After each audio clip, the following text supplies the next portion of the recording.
So from a Chinese medicine perspective, the sleep is correlated to the shen, and the shen is basically, it can be translated a number of different ways, but it's kind of the spirit, the intellect, kind of the consciousness of a person. And a good example is if you know somebody who, you see them and they have just kind of that light in their eye, that's a healthy shen, and that's kind of that vitality. But then, there's other people that either have that kind of dull look to them, or even you don't know where they are, and that's a shen dysfunction. That's a disturbed shen, and so the shen is really responsible for that, the sleep.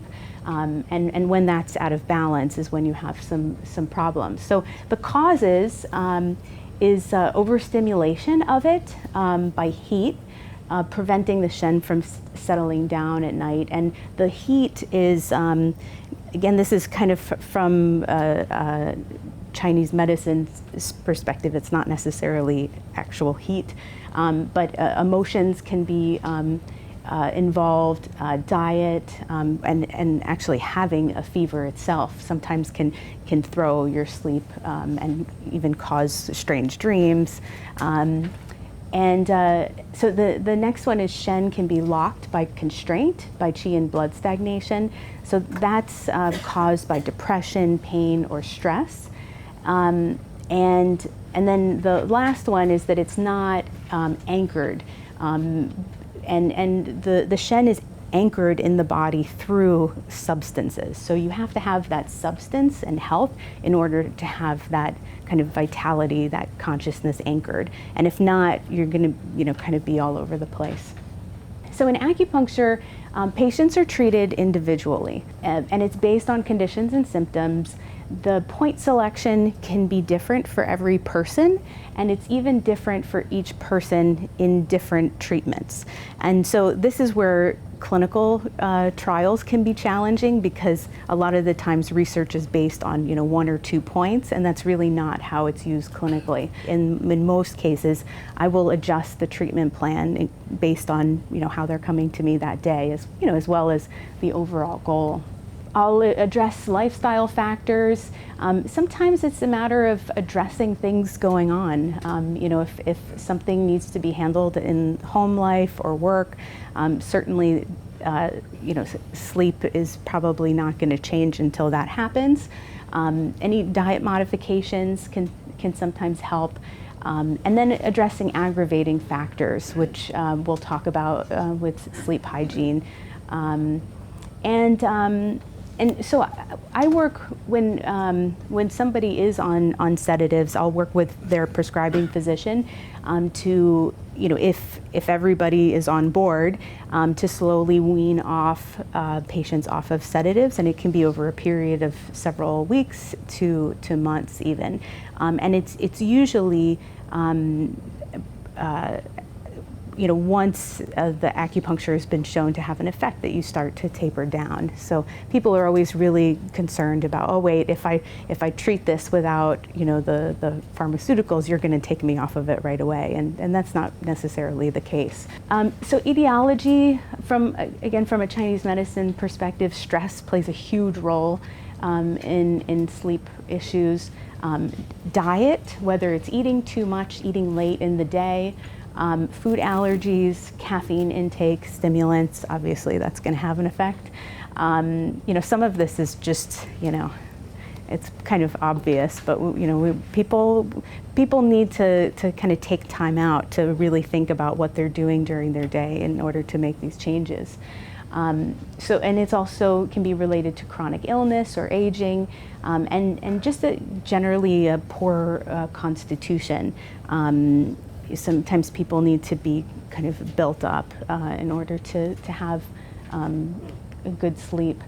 This is just a list of some of the most common acupuncture points that are used with sleep issues. And this is generally the list that's used in research studies.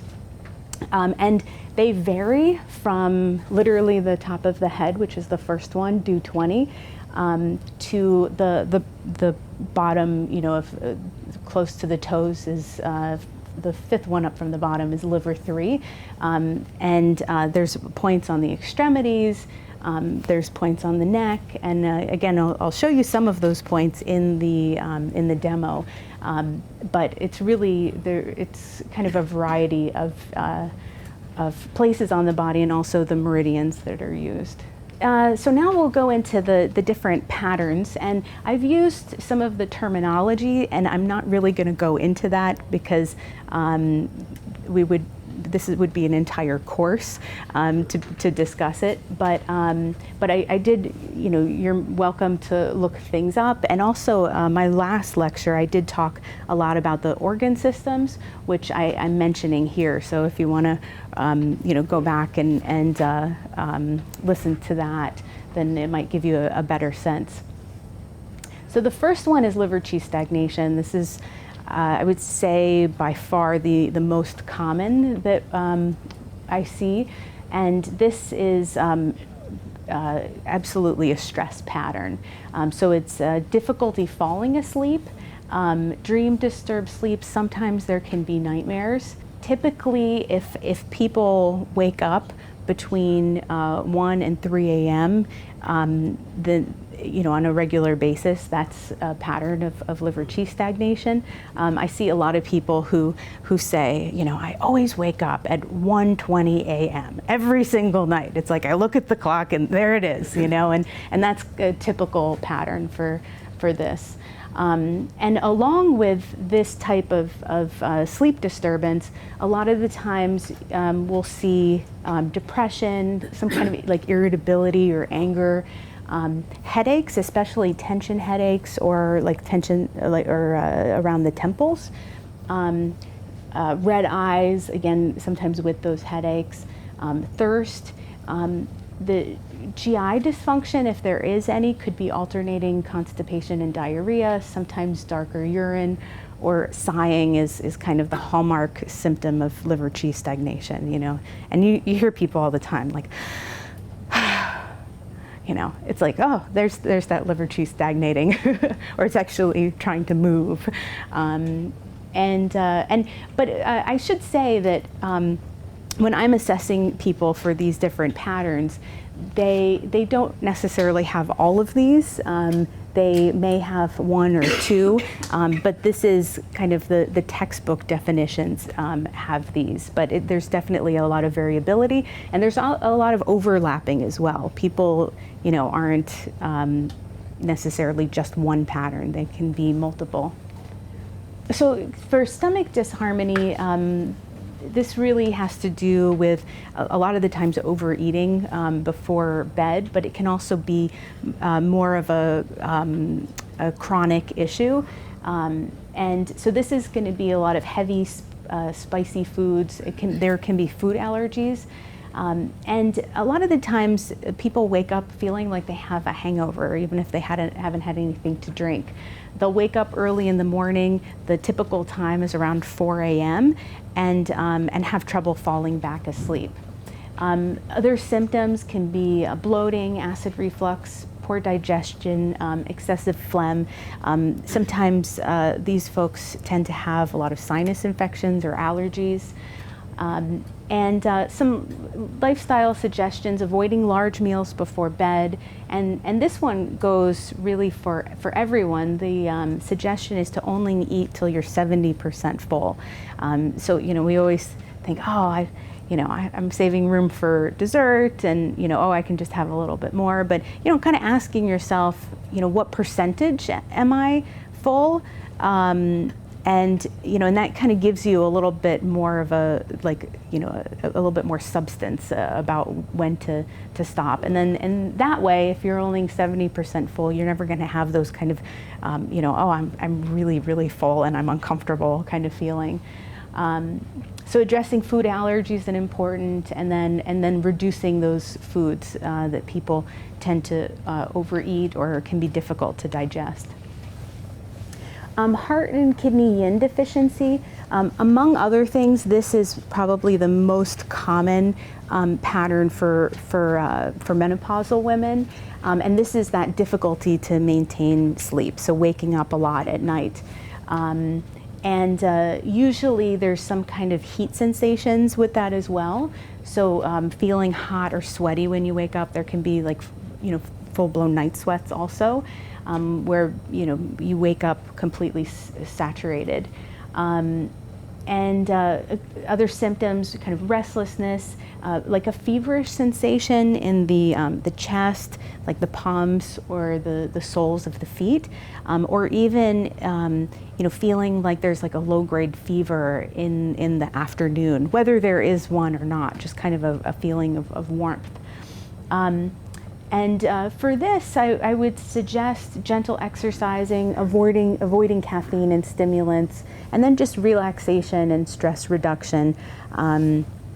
And obviously for all of these patterns, there are acupuncture points and Chinese herbal formulas that are indicated. But I wanted to list these, if people are just here for interest, and so they have something to do that they can do when they go home. So heart and spleen Chi deficiency. This would be the difficulty falling asleep because your mind is just going and going and going. You lay down on the pillow and it's just keeps going, and it's not necessarily worrying or stress related. It's just the tape is just going. These folks tend to have really busy dreams, sometimes very vivid ones, and there can be heart palpitations, fatigue, dizziness, loss of appetite, like a pale complexion. There's usually weakness associated, whether it's some sort of fatigue. And lifestyle suggestions, this is typical for folks that are anemic, and so having plenty of either red meat or iron supplementations can be helpful. And the last one is also a Chinese formula that is very kind of spot on for this formula. It's Gui Pitang. So liver yin and blood deficiency, this is kind of a combination of some of them, but it's very common. It's difficulty falling asleep or staying asleep. Again, with dreaming, fitful sleep. This can be folks that talk in their sleep, or in the more extreme version, or sleepwalking. And restless legs is usually under this category. And there can also be a lot of dryness in the eyes or throat, irritability, forgetfulness, and I think you're kind of seeing the theme here. Reducing stress is always important, and avoiding stimulants. I believe this is the last one, heart and gallbladder deficiency. This is typical of some other kind of more on the mental illness side of things. Like this is very common for folks with PTSD.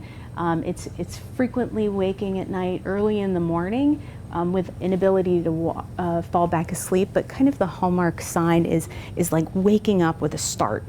Sometimes with like a lot of fear, and during the day there's usually anxiety, worry, difficulty making decisions. Kind of timidity, kind of keeping to themselves, maybe fatigue. So, I would definitely, in addition to acupuncture, which can be very helpful, usually therapy is something that I would suggest. So I'm not going to spend too much time on this, but in Chinese medicine, there's a clock that is basically, there's the 12 meridians in the body, the 12 major organs are correlated literally with the clock. And so for every 2-hour period, there's an organ system that is associated, and that actually is set up so that that each of those systems are a little bit more predominant during those times.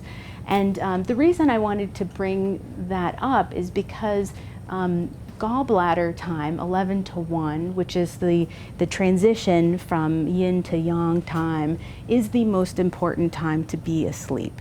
And so I tell people usually between 11 and 2, if nothing else, if you can be asleep between 11 and 2, that is going to go, that is going to take you pretty far. Even if you're waking up at 4 in the morning or 5 in the morning, if you can be asleep during those times, you're going to have the most efficient sleep.